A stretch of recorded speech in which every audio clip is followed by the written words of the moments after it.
hari ini, tepatnya tanggal 1 Maret. Gue udah mulai kontraksi dari jam 2 malam sampai sekarang jam berapa? What time now? 9. Sekarang jam 9 pagi.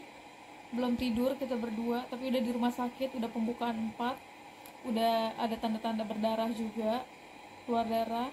Terus ini dikasih buat painkiller gitu.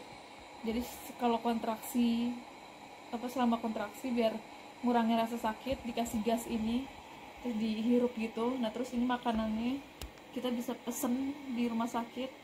Kalau buat gue gratis, buat Zenit bayar. Nah ini makanan yang kita pesen buat breakfast. So doain ya gengs, mudah-mudahan dilancarin prosesnya, persalinannya semua sehat buat ibu maupun anaknya.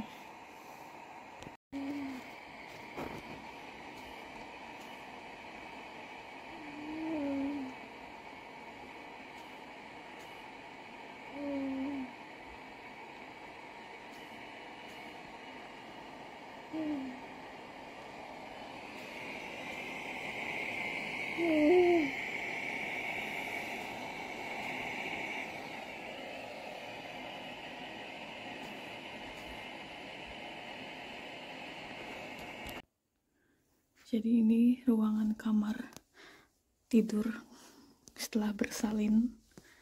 Ini pintu masuk sebelah sini. Sini ada toilet. Nah itu tempat tidur Zenit. Terus ini buat ganti popok bayi. Ada wastafel, lemari, sama tempat tidur gue. Terus ini tempat tidur bayinya. Nah ya kira-kira kayak gini gengs.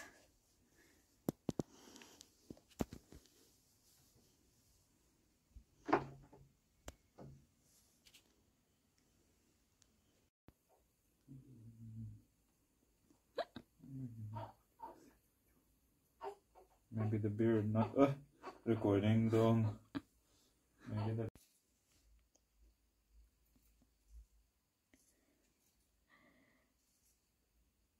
Bangun dari jam 4 pagi. Udah ditetein. Bentaran nangis. Bapaknya udah ngantuk, berak mulu bocahnya. Bapaknya udah lemes. Dari awal tuh anak boker yang gantiin bapaknya terus. Masya Allah banget deh Zenidun jadi bapak.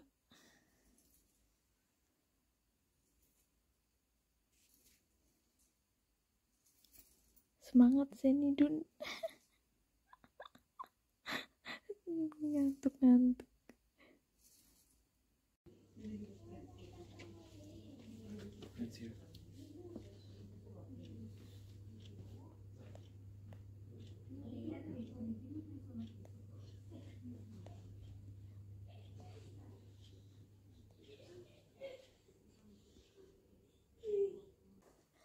Hai gengs, jadi alhamdulillah banget hari ini, tepatnya tanggal 2 Maret 2023 jam 12.32 malam waktu Stockholm, Swedia. Akhirnya gengs, alhamdulillah gue berhasil ngelahirin anak perempuan. Masya Allah banget. Dan proses lahirannya lewat natural birth, atau kalau kita di Indonesia awamnya disebut normal ya, lahiran normal. Terus gue mau cerita sedikit soal lahiran di Swedia, kayak gimana pengalaman gue lahiran di sini. Walaupun ini pertama kalinya, tapi gue juga mau berbagi sedikit kebahagiaan pengalaman gue ngelahirin di negara yang gue tinggalin saat ini ke kalian semua. Jadi pantengin terus kalau kalian mau dengerin cerita proses lahiran di Swedia. Oke gengs, jadi gue udah masuk ke rumah sakit dari jam 6.30 pagi, tepatnya tanggal 1 Maret. Jadi gue udah mulai ngerasain kontraksinya itu dari jam 2 malam. Terus telepon ke rumah sakit. Jadi kan di sini kalau kita hamil mau lahiran tuh nggak bisa langsung datang kalau belum ada tanda-tanda melahirkan. Jadi sebelum datang itu kita harus telepon mereka dulu, kasih penjelasan apa yang dirasain. Kalau sekiranya belum ada tanda-tanda kayak pecah ketuban atau keluar lendir atau darah gitu, mereka belum ngizinin buat datang. Tapi karena gue udah bilang kontraksi kayak berapa menit sekali gitu kan, rutin gitu kontraksinya, akhirnya mereka ngizinin buat langsung datang ke rumah sakit. Yaudah tuh, jadi dari jam 2 malam tanggal 1 tanggal 1 Maret jam 2 malam sampai sekarang tanggal 2 Maret belum tidur, gengs. Makanya lihat tuh. Jadi udah langsung tuh gue sama Zenit langsung ke rumah sakit kan. Terus pas nyampe di rumah sakit itu pun gak langsung ditanganin, jadi kita nunggu lumayan lah, ada setengah jam nunggu, baru tuh dibawa ke kamar bersalin. Dan qadarullahnya pas banget di jam itu, pas gue masuk kamar bersalin ternyata gue keluar darah. Jadi udah ada tanda-tanda melahirkan kan, mau melahirkan. Padahal tadinya itu cuma mau di check up doang, dan kemungkinan kalau cuma di check up terus belum ada tanda-tanda melahirkan, kemungkinan gue bakal dipulangin kan. Tapi alhamdulillah ini anak mau keluar hari itu juga, makanya keluar deh tuh darah kan. Baru deh gue disuruh ganti baju, suruh tiduran, diperiksa segala macam gitu. Baru tuh nunggu kontraksi pembukaan selanjutnya. Jadi pas dicek gue baru pembukaan 3/4 gitulah kira-kira. Nah terus pas gue diperiksa itu kan gue pembukaan kan masih 3/4 sampai jam berapa ya, pokoknya kalau nggak salah jam 8-an gitu, itu masih stuck di 4 aja pembukaannya. Baru dia tuh kan mulai naik pembukaannya dari 4 ke 6 ke 7, baru terakhir pembukaan ke 10 itu sekitar jam 11-an kalau nggak salah, 11 malam. Itu pun harus nunggu lagi buat kontraksi lainnya. Jadi karena gue ngelahirin normal di sini itu dikasih pilihan kan buat dikasih anti pereda sakit gitulah ya, painkiller gitu. Nah terus dikasih pilihan pertama pas awal-awal kontraksi terus kan, gue ngerasain kontraksinya sakit banget, terus dikasih gas gitu, anti pereda nyerinya itu gas. Ternyata pakai gas itu juga nggak ngefek, tetap aja sakit juga. Akhirnya gue mintalah epidural. Terus epidural itu tuh kayak semacam apa ya, kayak anestesi gitu buat anti sakit. Itu dipasangnya itu di belakang tulang punggung ya. Nah ternyata karena tensi darah gue tuh rendah banget, jadi dosisnya itu diturunin sama mereka, dikasih dosis yang paling rendah karena gue darahnya tensinya rendah. Jadi mereka cuma berani ngasih dosisnya rendah, dan kan dosisnya rendah jadi itu nggak ngefek sama sekali ke gue. Sakitnya tetap sakit. Jadi yang bisa gue lakuin cuma nahan sakit, berusaha atur nafas gitu ya. Jadi setiap kontraksi datang gue atur nafas gitu sampai ya udah kelewat semuanya alhamdulillah gitu. Tapi akhirnya setelah itu gue berhasil ngelahirin ini anak, gue berhasil keluarin ini anak, gue tiba-tiba menggigil bener menggigil sampai gigi gue sampai tek gitu kan, sampai badan gue gemeter semua, goyang deh pokoknya mereka. Terus ditanganin sama bidan-bidannya, dokter pada bilang tarik nafas dulu, santai, tarik nafas, atur nafas gitu kan. Kenapa gue menggigil? Karena tiba-tiba gue pendarahan, ngabisin darah 1 liter darahnya, pendarahan. Terus setelah pendarahan gue demam, dan sebelum detik-detik melahirkan gue sempet demam, jadi suhu gue tuh drop. Gue demam, gue pendarahan, darah rendah, udahlah kayak gimana rasanya gitu ya. Terus gue gemeteran sejadi-jadinya, nggak kuat gue gemeteran. Baru deh tuh langsung ditanganin semuanya. Ingat-ingat itu. Dan syukurnya gue tuh seneng banget ngelahirin di sini ya, walaupun gue belum pernah punya pengalaman ngelahirin di Indonesia, jadi gue nggak bisa ngasih perbandingan. Cuma gue mau jelasin pengalaman gue ngelahirin di sini pertama kalinya.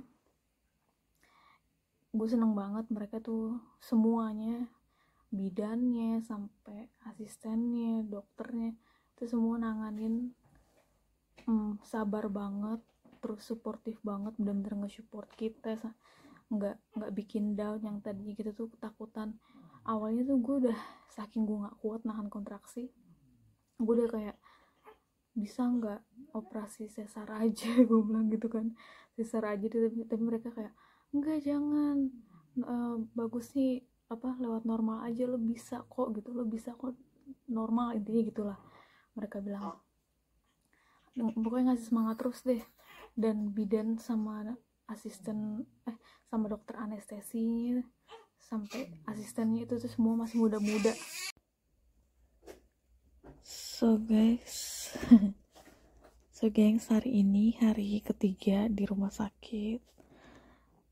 Kita masih di sini karena sebelumnya kan gue bilang gue kehilangan darah, maksudnya pendarahan gitu sampai 1 liter.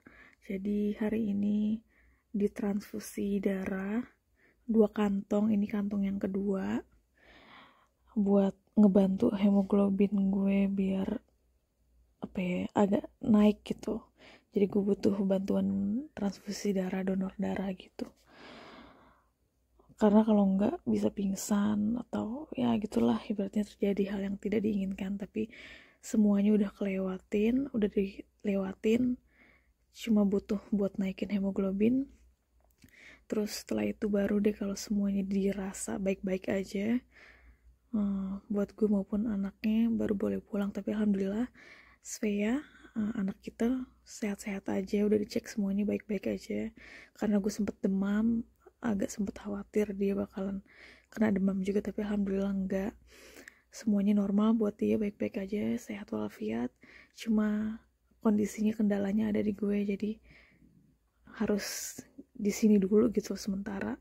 Jadi kita nginep di sini so far udah 3 hari 2 malam. Ya semoga hari ini bisa pulang ya gengs, karena jujur nggak enak kelamaan di sini, bawa baju cuma sedikit buat dia, karena nggak kepikiran bakalan kejadian kayak gini lah. Jadi cuma bawa baju 1 buat dia, karena kirain bakalan lahiran pulang, ternyata enggak. Terus nggak bawa pumping juga, akhirnya gue coba nyusuin dia langsung. Alhamdulillah sih susunya keluar, cuma gue agak kesulitan gitu buat nyusuin terus-terusan gitu kan, jadi gue butuh pumping. Makanya mendingan pulang deh ya. Semoga bisa pulang hari ini ya gengs. Nanti dilanjut lagi update-annya.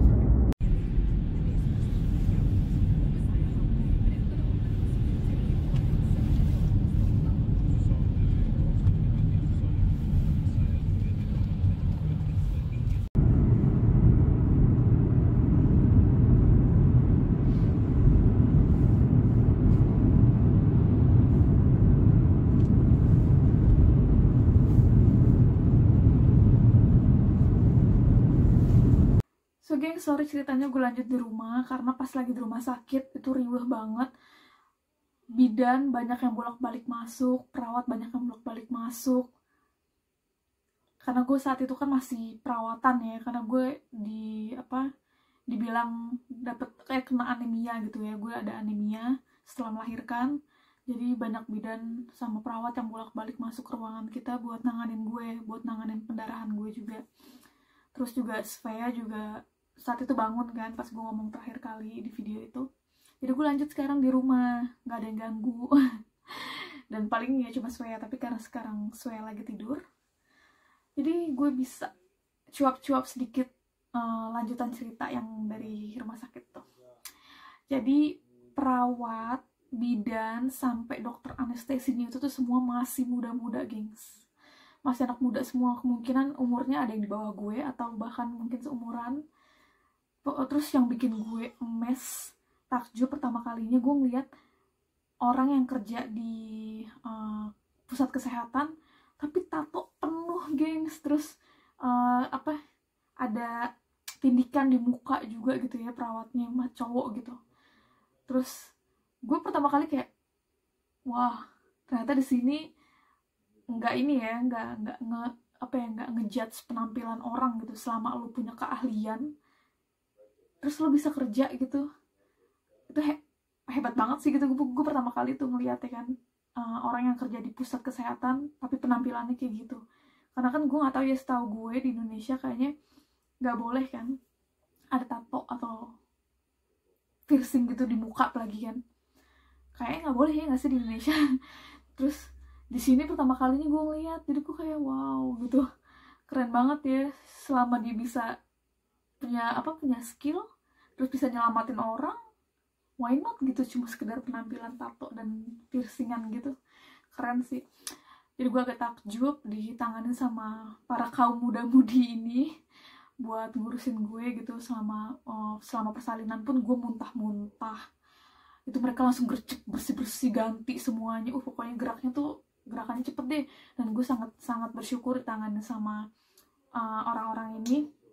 Mereka bener-bener gercep banget, gerak cepet gitu nanganinnya. Terus juga kayak bener-bener ngebantu dan ngedukung gue banget gitu. Jadi gue nggak berasa sendirian di sini gitu. Padahal saat itu kan ada Zenith, tapi tuh gue berasa kayak punya keluarga gitu di situ. Semua ngedukung gue, nanganin gue. Padahal situ gue kayak gue udah gimana ya gitu ya. Namanya pengalaman pertama ngelahirin dan di negara orang pula tanpa keluarga ya kan. Tapi alhamdulillah gue berhasil melewatin semuanya karena berkat orang-orang ini gengs. Jadi gue sangat-sangat bersyukur bisa ngelahirin Svea di negara ini juga. Dan untuk biayanya sendiri di sini itu gratis, alias untuk gue nih sebagai pasien melahirkan itu nggak dipungut biaya, tapi gratis dalam artian bukan benar-benar gratis yang ya itu gratis karena kita bayar pajak ya kan. Pajak di sini kan tinggi, kayak gue bilang sebelumnya biaya di Swedia tuh tinggi karena pajaknya tinggi. Tapi pajak yang kita bayar itu tuh bisa buat fasilitas rumah sakit, kesehatan segala macam gitulah ya, sampai sekolah gitu. Nah jadi biaya buat gue gratis, tapi buat pendamping yang nemenin kita itu buat ruangan tempat tidurnya itu bayar. Jadi contoh, karena gue ditemenin sama Zenith, jadi Zenith harus bayar sekitar, gue lupa berapa ya, kalau nggak salah 700 krona ya kalau nggak salah. Tapi nanti kalau emang salah itu gue bakal tulisin di sini. Jadi yang gue tahu kalau nggak salah Zenith harus bayar 700 krona buat per malam, dan itu udah include termasuk sama makanan 3 kali sehari. Jadi dapat breakfast, lunch, sama dinner. Dan seperti yang kalian lihat di video sebelumnya itu, pas di rumah sakit itu gue ada makanan di situ. Nah itu menu makanannya gengs. Jadi itu menu makanan di rumah sakitnya itu sendiri, nggak kayak menu orang sakit. Alias tuh malah makanannya tuh lebih kayak ke menu restoran sih menurut gue. Jadi menunya tuh macam-macam, ada yang daging, beef gitu, steak gitu, sama kentang, terus ada ayam sama mashed potato. Pokoknya makanannya makanan ya layak dimakan lah, kayak bukan makanan rumah sakit pada umumnya gitu ya. Jadi makanannya pun juga di platingnya cantik kayak ala-ala di restoran, nggak di plastikin atau di box gitu, enggak. Terus ada dessertnya juga, kayak misalkan lo mau es krim atau mau apa, smoothie atau buah, pokoknya ada deh gitu, maksudnya pokoknya ya enak deh yang fasilitas yang dapat gitu di rumah sakit, jadi kita berasa kayak nggak lagi di rumah sakit gitu, gengs. So gengs, sekian dan terima kasih untuk cerita soal pengalaman melahirkan di rumah sakit Swedia yang menurut gue TOPBGT top banget. Gue sih ya ini pengalaman pertama gue sih ngelahirin, jadi gue nggak bisa compare sama melahirkan di rumah sakit yang lain selain di sini. Tapi so far menurut gue itu cukup memuaskan pelayanannya. Selain dari para orang-orangnya sendiri gitu yang pada nanganin pasiennya, tapi juga servis di rumah sakitnya juga luar biasa bagus dan sangat manusiawi. Jadi kayak nggak ada penyesalan untuk bayar pajak tinggi di sini karena fasilitas yang kita dapat lumayan, bukan lumayan lagi sih, kayak masya Allah banget lah gitu, kebantu. Jadi gengs, makasih banyak udah nyimak vlog ini, dan sampai ketemu lagi di vlog-vlog selanjutnya. Bye bye. I love you. I love you. I love you. I love you.